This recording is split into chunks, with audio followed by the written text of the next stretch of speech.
Most people think seeing is believing. That rule worked reasonably well when fake images looked obviously fake, and edited videos had suspiciously floating heads.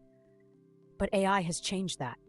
Today, a person can appear to say something they never said, stand somewhere they never visited, or speak in a voice that sounds almost completely real. But here's the real question. What happens to trust when our eyes and ears can no longer prove that something actually happened? A deepfake is synthetic media created or altered using artificial intelligence. It can replace someone's face in a video, copy their voice, change their expressions, or generate an entirely artificial person.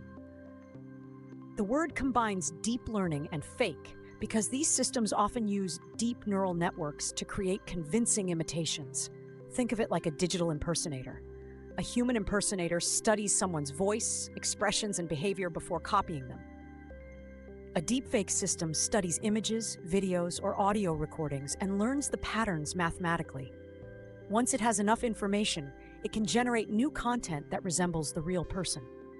For example, imagine an AI system is given many recordings of someone speaking. It studies their accent, rhythm, pronunciation, pauses, and tone.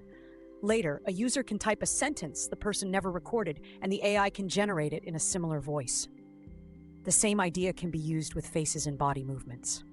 Not every deepfake is automatically harmful. The technology can be used in films, dubbing, education, gaming, accessibility, and historical storytelling. Actors can appear younger, dialogue can be translated while preserving a similar voice, and people who lose the ability to speak may use synthetic versions of their own voices.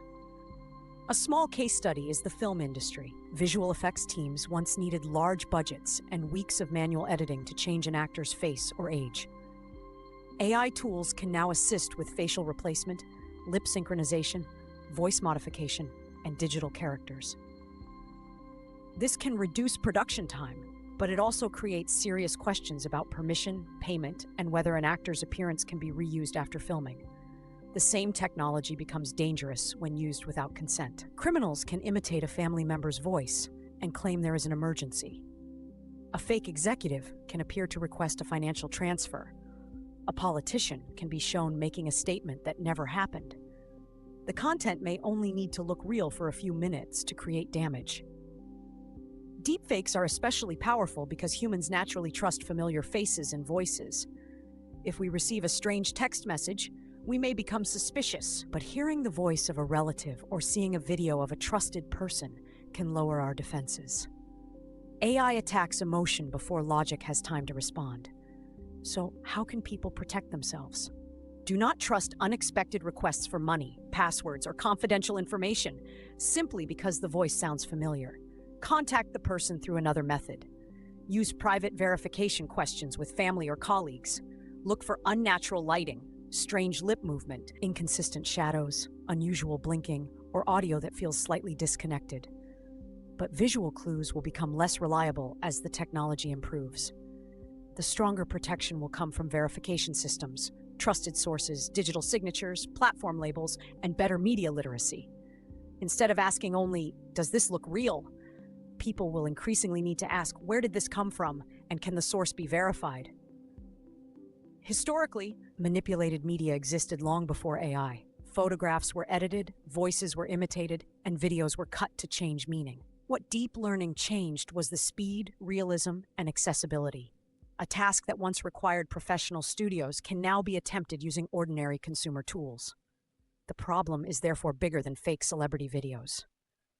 Deepfakes threaten something fundamental: shared evidence. If fake media becomes common, guilty people may dismiss real recordings as fake, while innocent people may be damaged by false ones.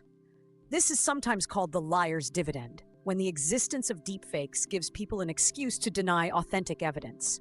So in one simple line, a deepfake is AI-generated or AI-manipulated media that imitates a real person's face, voice, or behavior. The technology can support creativity and accessibility, but without consent and verification, it can also become a powerful tool for fraud, misinformation, and manipulation. Welcome back to the AI Studio, where we make artificial intelligence simple, visual, and slightly less painful.